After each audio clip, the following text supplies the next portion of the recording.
the blood of a man and eating his flesh. That's the other part. In no way, shape, or form will I involve myself in eating the flesh of a man and drinking his blood. When you look up voodoo rituals, what do they have in some of these voodoo rituals? They have the tearing, eating of flesh, raw meat, and then drinking blood from some of these animals. It's voodoo. In no way, shape, or form do I feel any kind of comfort in imitating eating the flesh of a man and drinking blood. I know it's metaphorical, but that doesn't mean anything. It's not comforting. It doesn't make me feel better whatsoever. It makes absolutely no sense. Because if I tell you that I'm not a Christian and I'm eating the blood and drinking the flesh, eating the flesh and drinking the blood, and I tell you I'm not Christian, but I still do the same ritual for something else, you'll tell me I'm demonic. You'll tell me that I'm evil. You'll tell me. You're going to burn in hell in the lake of fire for doing that. You got to eat our flesh and drink our blood. Really? I do? It's sick. Anybody that goes on a Friday and kills as many babies as they possibly can, runs a whole gambit of pestilence over people to kill innocent people by the thousands, and then goes and has their kids slaughtered, their own firstborn son slaughtered and hung out to dry and thrown into a dark cave and all of this. It's sick. In no way do I feel comforted. In no way do I feel happy about that. In no way do I feel my spirits are lifted. It makes me want to puke, is what it does. It makes me want to absolutely puke when I think about it. That's what it does to me. It makes me want to puke. It makes me sick to my stomach. Because there's no way in the world that you're going to tell me this is the creator of the universe. He got one puny little pharaoh over here that don't want to listen to what he got to say. So I got it. I've got another great idea. I'll kill the children. And then I'll send the pestilence to torture and destroy their crops and let people starve to death. And I'll kill the women too. Yeah, that's what I'll do. And then the Pharaoh will listen to me. Is that the best you got? Like, that's what you pull out of the hat?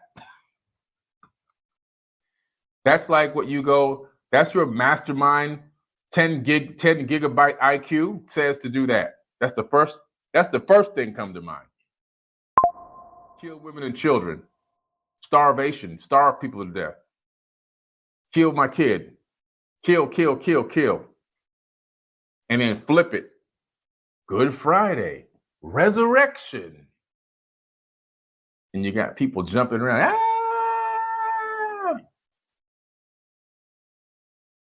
Come on, man. For real? Come on. It's evil. It's dark. It's really dark. If anybody out here on these streets duplicated what this book said this God did, they'll be locked up and in prison, or they'll be like Epstein, suicided or disappeared. That's what it is. Suicided or disappeared. It's dark and it's evil. It just is what it is. I'm just telling you, it is what it is. It's a culmination of pagan rituals all throughout Christianity, all throughout all their celebrations. Roman pagan rituals from multiple gods condensed and remixed into text. The S is taken off from gods, made singular, and they incorporated it, like I read you, from sources to allow people to easily convert into Christianity. And then that concept began to spread around the planet until this very day, you guys and gals are still celebrating the same thing. And like I said, I prefaced this talk tonight with the fact that when you have holidays that give you time off to spend with your family, take them. Because I'm going to take the time. If I was home today and not traveling, I would be with my family. If it's Christmas week or Christmas Day or whatever it is, I'm going to be with my family having a good old time.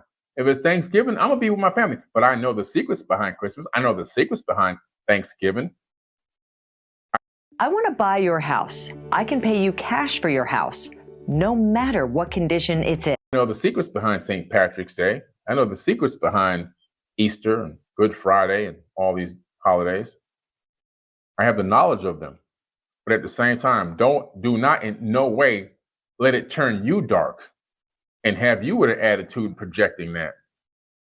Still got to love on your people and spend time with them. And they're not all going to see things the same way you see things. So don't put any pressure on them. You know? I was coming in this hotel today. Guy that sees me check in here all the time in LA, he says, "Happy Easter." I say, "Hey man, thank you." And keep on going, keep on moving. It didn't get me mad or frustrated or angry. This is the world we live in. People will get the information at a specific time. Everything happens in divine time. You got to take the information, you got to digest it, you have to discern it. Take time to meditate on it, sit on it, play it back, look up some of the things I'm telling you. Let it sit with you for a little while. Don't just start blabbing it out to every single person. You know, if you can't say it right, send the link out, send my video link out to somebody. But take some time, let it sit with you for a minute. It's a slow process, it's a gradual process. And what I try to do is I try to get people to see things from a different lens, because we all see things from this lens that we've been programmed to see since birth. You know? So if you were born in a country where the first thing they feed you is raw octopus legs, you'd grow up eating raw octopus legs, even with them squirming around on the table and trying to escape you. You'd pick it right up in your bare hands and you put it right in your mouth and bite it and eat it, because you were programmed. You've been taught from birth. You've been given that your first meal was raw octopus. You've seen it squirming around as a baby. You've seen it being stuffed down your throat. You've eaten it. So now as a grown up, you pick it right up and chomp it right on down. But if I, not from that culture, see that octopus leg on the table squirming around, I'm going to get grossed out, probably puke, and I'll never touch it and I'll never bite into it. Well, that's a real life metaphor that happens. You've been fed, you've been force fed this information since birth. You've been force fed it. You've been told the stories over and over again to the point where you now believe them. Because why would my mom and my dad want to lead me astray? Why would my grandmother want to lead me astray? Why would my great grandmother? Why? You got to remember, they're regurgitating the same program.